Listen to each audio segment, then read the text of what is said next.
Hello everyone. Today is second lecture of Analog and Digital Systems course.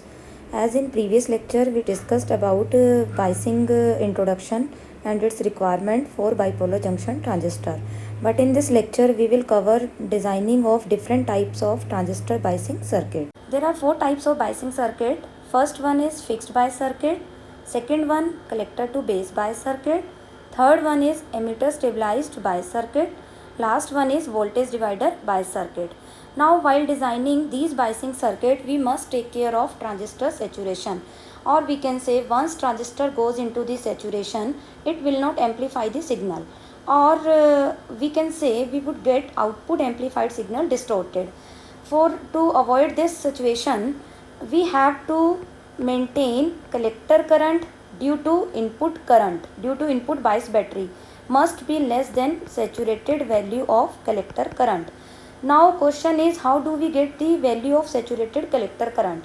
To get this value, we will insert short circuit between collector and emitter terminal of the transistor, or we can say when we insert short circuit between collector and emitter, then resistance between these two terminal would become 0 ohm by this equation. As per this equation, resistance would become 0 ohm, or we can say collector current that would flow in the output circuit would get a maximum value, that is IC saturation.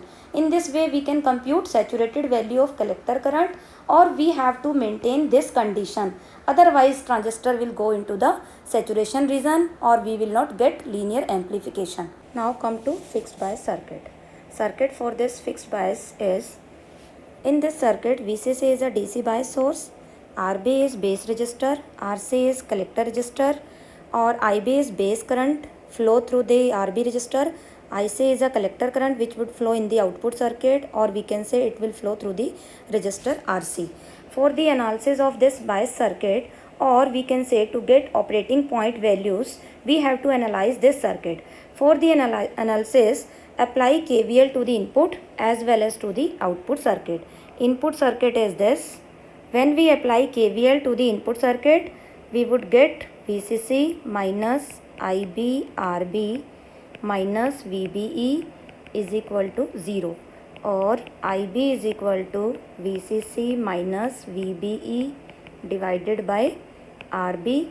This gives value of base current which will flow in this circuit due to bias battery VCC, and for the value of resistor RB. Now come to the output circuit.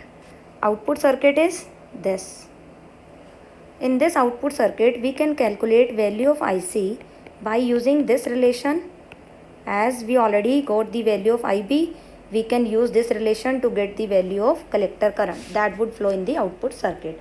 Now to get value of VCE, apply KVL to the output circuit. When we apply KVL, we will get VCC minus ICRC minus VCE is equal to 0, or VCE is equal to VCC minus ICRC. We can say VCE and IC gives us operating point values, VCE, IC. Now next is transistor saturation current. To get the value of saturation current, put VCE is equal to 0 in this equation. Now when we put VC is equal to 0, collector current would become saturated collector current. Then this equation 2 would be written as VCC minus IC saturation RC minus 0 is equal to 0, or saturated value of collector current would be VCC by RC. In this way we can compute saturated value of collector current, or we can say to avoid saturation condition of the transistor, this collector current must be less than saturated value of collector current. If this condition is satisfied, we will get linear amplification of the signal. Now come to advantages and disadvantages of fixed bias circuit. First is advantage of this circuit is simplicity. Simplicity means this circuit require only two resistors RB and RC and one bias source VCC. Now disadvantage of this circuit is poor stabilization. Poor stabilization means In this circuit, there is no mean to compensate increase in collector current due to temperature. Or another disadvantage is good chances of thermal runaway, or we can say thermal runaway. This terminology we had discussed in the lecture 1. It is possible in this fixed bias circuit. How it is possible? As we know, collector current is IC is equal to beta IB plus ICEO, or ICEO is equal to beta plus 1 ICBO. Now in this figure you can see how thermal runaway happens. If temperature increases, then collector base junctions, this saturated value of collector current will also increase. After this, ICEO is also related to this current. Using this relation, it will also increase. By the increase in this value, IC will also increase. With the increase in collector current, collector base junction temperature would also increase. Due to rise in collector base junction temperature, again this phenomena repeated. ICBO increases, ICU increases, then collector current again increases. Due to this, again collector base junction temperature rises. This process is going on. It will lead to thermal runaway. It is more dangerous phenomena in the bias circuit. Solve this example. In this example, determine operating point for the following circuit. Operating point means we have to compute value of VCE and IC. To get the value of IC, first apply KVL to the input circuit.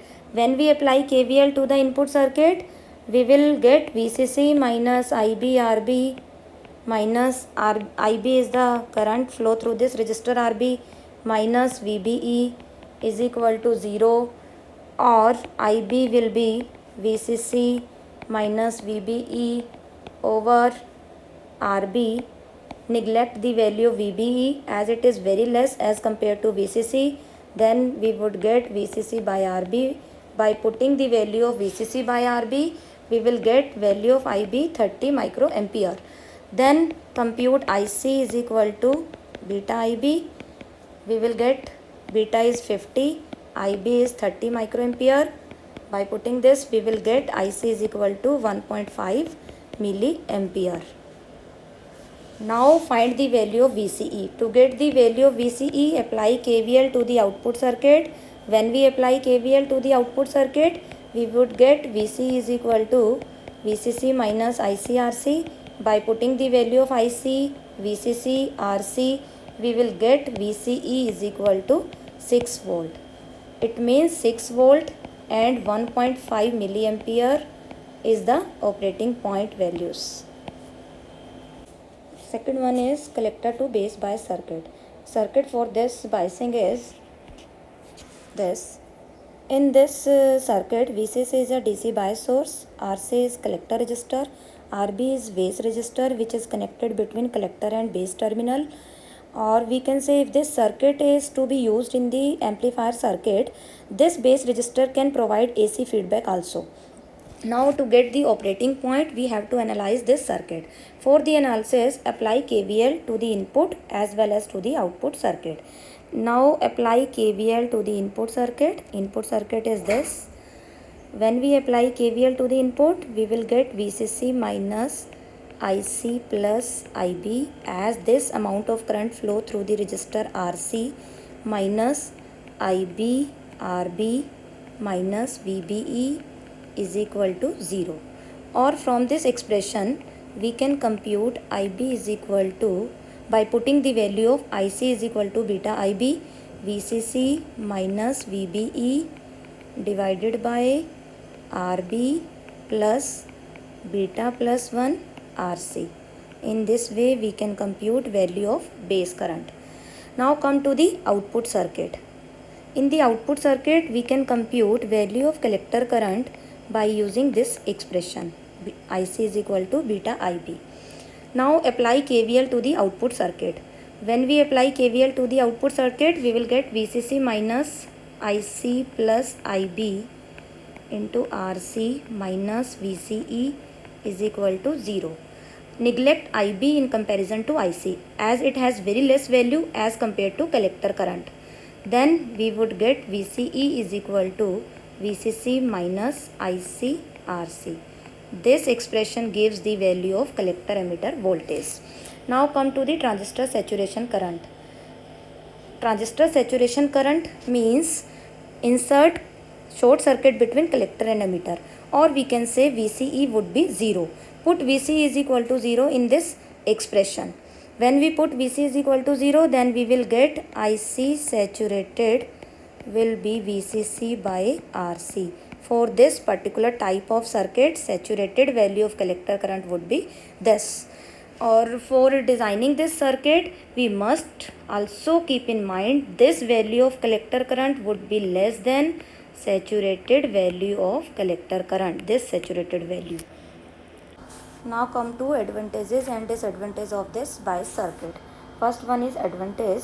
Advantage is this circuit has tendency to stabilize the operating point. Means this circuit has a mean to compensate the variation in collector current against temperature variation. Now question is how this circuit can compensate that increase in collector current which happens due to temperature. In this figure you can see if temperature increases, reverse saturation current ICBO also increases. Due to this increase, ICEO also increases, as these two are related to each other. With the increase in ICEO, collector current would also rises. Due to this rise in collector current, VCE decreases. How this VCE decreases?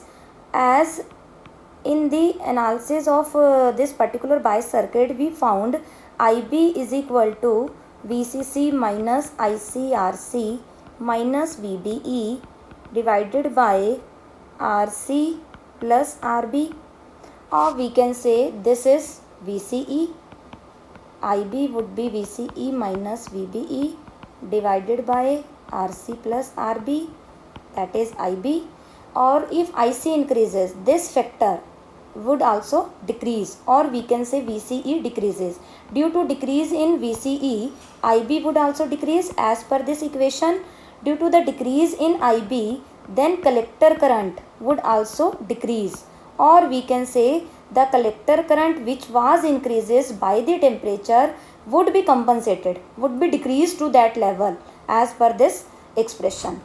Next is disadvantage. Disadvantage of this circuit is base resistor. As we already discussed in the biasing, in this particular biasing circuit, base resistor is connected between collector and base terminal of the transistor.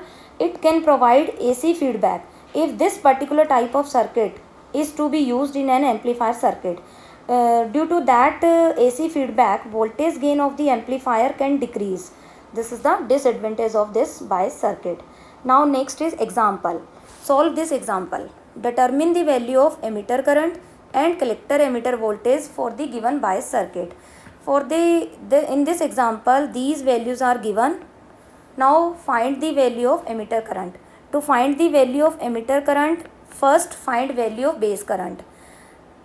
In this particular bias circuit, base current can be computed by using this expression, that is IB is equal to VCC minus VBE divided by RB plus beta plus 1 RC, by putting all the values, or we can say value of VCC, VBE, RB, RC, beta, we can compute value of IB, that would be 18 microampere, or IC will be beta IB, that would be 1.8 milliampere if we put value of beta and IB, or we can say IE is also equal to IC, because IE is equal to IB plus IC.